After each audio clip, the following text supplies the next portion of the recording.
ঈদের সকালটা শুরু হয় মিষ্টি আর কিছু দিয়ে, সেটা হোক সেমাই বা পায়েস। সেমাই পায়েসটা ঈদের সময় থাকবেই থাকবে সবার ঘরে ঘরে। হ্যালো এভরিওয়ান, কেমন আছেন সবাই? সকাল সকাল আজকে খিচুড়ি রান্না করে নিলাম। ঈদের দিন সকালে খিচুড়িটা আসলে কমন বিষয়, সব ঘরে ঘরে খিচুড়ি হয়। কর্তার আবদার ছিল খিচুড়ির সাথে বেগুন ভাজি খাবে, সেই সাথে মুরগির গোশ। বেগুন ভাজি করে নিলাম, অন্য চুলাতে মুরগির গোশের জন্য পেঁয়াজ দিয়ে দিয়েছিলাম, যেহেতু তাড়াতাড়ি রান্না শেষ করতে হবে, নামাজ পড়ে এসে কুরবানি দিয়ে খাবে। তাই ভাবলাম যে সকাল সকাল সবই গুছাই, একলা হাতেই সব কাজ, এজন্য সব কিছু নিজেকেই করা লাগে, তাই সকাল সকাল গুছিয়ে নেওয়াই ভালো। আর ঘরে বাচ্চা থাকলে তো আর কথাই নেই।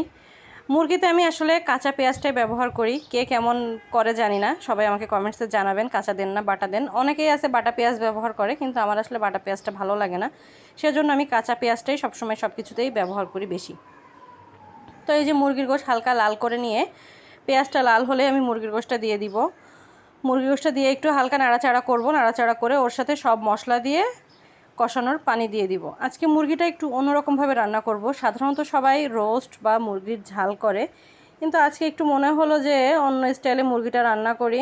টমেটো এবং টক দই দিব মুরগির সাথে, খেতে একটু মিষ্টি মিষ্টি হবে, ঝাল মিষ্টি দুইটাই থাকবে।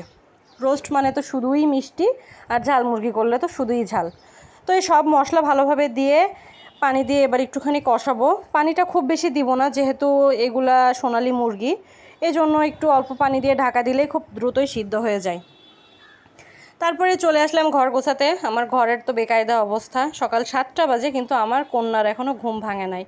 আমার ফ্ল্যাটের মধ্যে মনে হয় শুধু আমার মেয়ে ঘুমিয়ে আছে, আমার কাছে তো তাই মনে হয়। আশেপাশের দিকে তাকালে সব বাচ্চারা দেখি নিচে কিলবিল করছে, খেলাধুলা করছে, গোসল করে সবাই সকাল সকাল রেডি। তো ভাবলাম যে তাড়াতাড়ি করে ঘরটা গুছিয়ে ফেলি, নামাজ পড়ে হঠাৎ করে কখন চলে আসবে বলা তো যায় না। সকাল সকাল গোছানো থাকলে দেখতেও সুন্দর লাগে, আমার কাজও এগিয়ে গেল। যেহেতু আগেই বললাম আমি সংসারে এবার একাই আমার ঈদ করা লাগছে, শ্বশুর শাশুড়ি গ্রামে, তাই সংসারে সব কিছু আমাকেই করা লাগে। একলা ঈদ করা আসলে অনেকে বলে যে একলা ঈদের মজা নাই, কিন্তু আমার কাছে ভালোই লাগে। একলা একলা ঈদ বরের সাথে, সেটাও মজা, অনেকের সাথে থাকা সেটাও মজা। দুই রকমের মজাটা আসলে অন্য রকম, এক একজনের কাছে আসলে এক এক রকম লাগে। কেউ মনে করে যে ঘর ভরা থাকলে ঈদের সময় ভালো লাগে, ঈদের সময় না, সব সময়ই বলা যেতে পারে ঘর ভরা থাকলে ভালো, না হলে অনেকে আবার ভাবে যে খারাপ। তো আমার কাছে আসলে বরাবরই আমি একলা থেকে অভ্যস্ত, এই কারণে আমার একলা একলাই সব কিছু ভালো লাগে, নিরিবিলি নিরবিচ্ছিন্ন থাকবো, এইটাই ভালো। তো ঘর গুছিয়ে নিচ্ছিলাম, তাও আমার বাবুর ঘুম ভাঙছে না, এতবার করে তাকে ডাকছি কিন্তু তার ঘুমই ভাঙে না।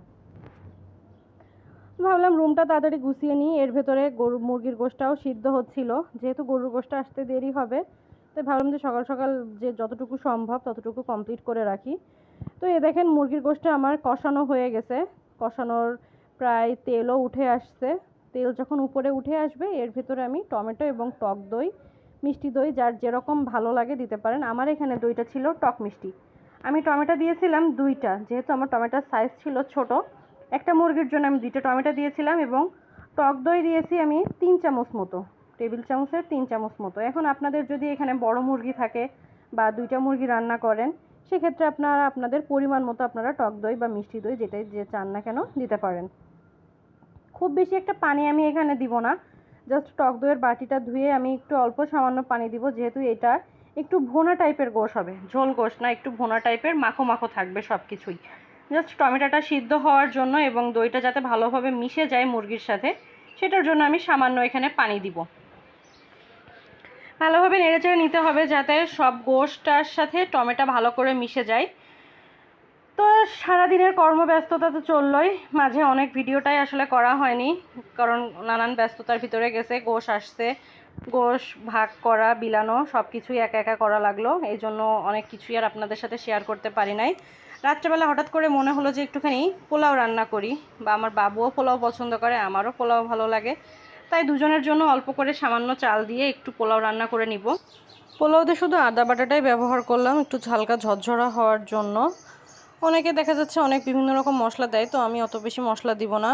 তো এই ছিল আমার আজকের রাতের আয়োজন, পোলাও আর সাথে গরুর গোশ। তো ভিউয়ার্স, ভিডিওটা কেমন লাগলো অবশ্যই আমাকে কমেন্টসে জানাবেন।